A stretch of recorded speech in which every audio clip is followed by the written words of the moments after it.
Yung design natin guys ay pa-heart. Tatahiin natin guys yung ating Filipiniana sleeve. Maglalagay muna tayo ng tahi dito. Bali 3 linya yung gagawin nating tahi.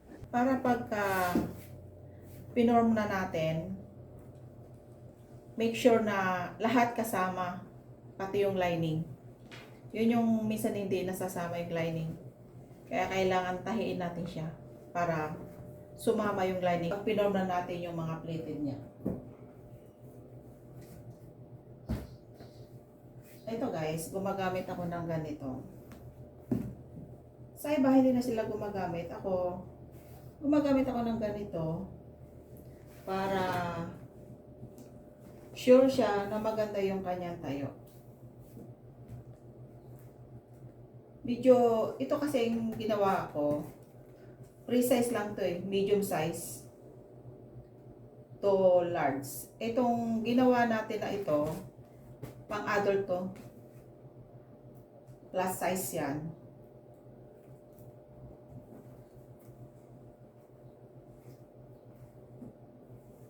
Gagawin natin, lalagyan lang natin siya ng marking. Lapis na lang yung gagamitin natin guys sa marking. Ipin na natin siya. By the way guys, before nyo siya ipin, itupi-tupi na natin. Para pag hinulma natin, hindi na mahirap. Kumbaga, nakaano na siya. Yan. Pisil-pisilin lang natin kasi matigas to eh.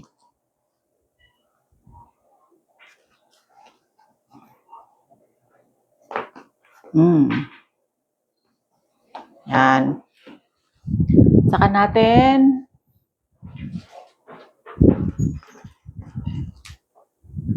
yan, tusok na lang natin guys. Matigas kasi guys eh, kailangan talaga yan. Okay. Then, ito mamaya na natin to guys. I-ano lang muna natin. Importante ayos muna natin yung mga plate niya yan.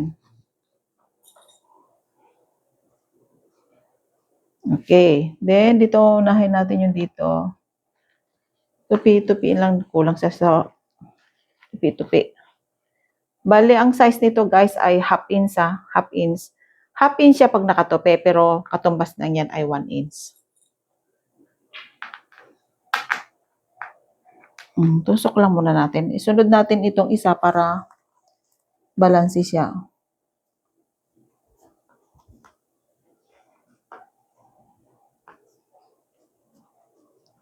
Dapat kailangan ipisil-pisilin muna natin guys para pag hinulma natin eh. Matigas kasi yung ating yung backram natin eh. Backram. Backram tawag ko guys yung sa patigas. Ewan ko sa iba kung anong tawag nila.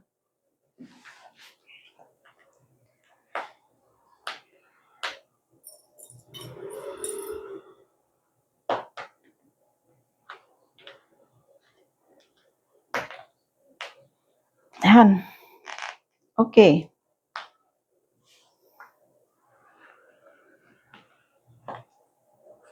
Ito pa lang aking panghulmahan guys. Ginawa ko lang ito. Wala naman tayong pambili kasi guys ng wood molder. Mahirap lang tayo kasi guys, pangkaraniwang tao lang tayo eh. Joke. Di, kasi ito, mas gusto ko styrofoam na lang yung ginawa ko. Para kahit papano, di ako mahirapan magpin. Kumbaga itusok ko na lang siya doon. Tapos, yan, di ba? Tinusok mo na lang. Eh, kung yung kahoy kasi, igaganong-ganon mo pa, ang hirap. Naiwas naman tayo sa sa titano. Joke. Mahirap kasi pagka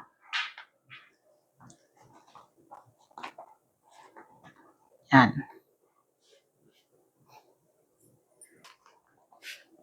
Kailangan lumaki na yung muscle mo dito sa paglalagay ng yan. Kailangan maayos muna siya.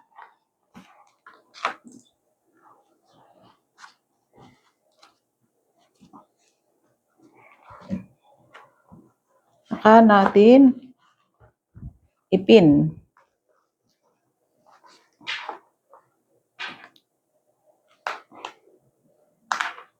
Okay.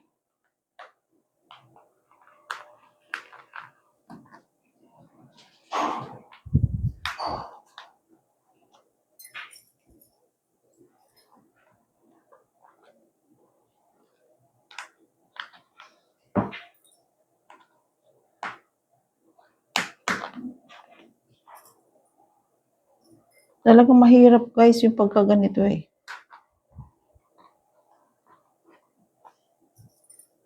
Matigas kasi. Kaya yung iba hindi gumagamit guys ng ano eh. Mamaya na natin susukatin guys. Kailangan maayos muna natin yung litid niya. Ganyan talaga gumagawa ng Pilipiniana guys. Hindi biro. Kaya mas maganda talaga yung mayroon kang molder. Para kahit papano, hindi ka mahirapan. Tapos tusok-tusokin mo na lang. Paulit-ulit, no?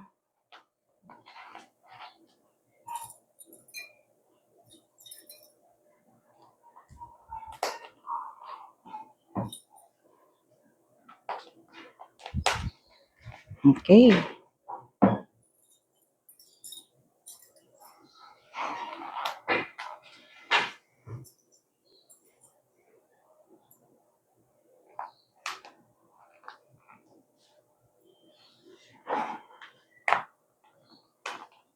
Okay. Yung ating plated natin. Yan yung kanyang design. Saka natin siya tatahiin dito sa gilid. Pag natahi na natin, saka natin pasadahan na dito ng 1/8. Ito yung kanyang front, ito yung kanyang back. Ganun lang kadali guys gumawa nung plated. Di ba? Hindi tayo nahirapan.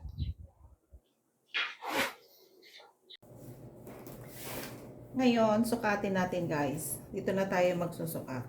I-adjust na lang natin yung sa may armhole.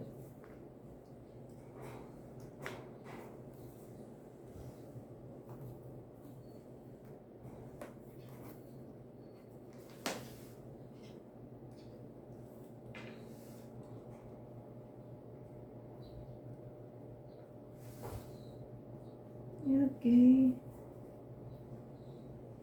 Okay.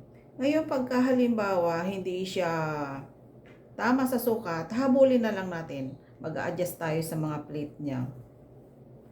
Ito naman, eksakto lang naman guys. Kasi gaganon yung pa yan. Oh. Yung design natin guys ay pa-heart. Gagawin din natin yung isa. Okay guys, thank you!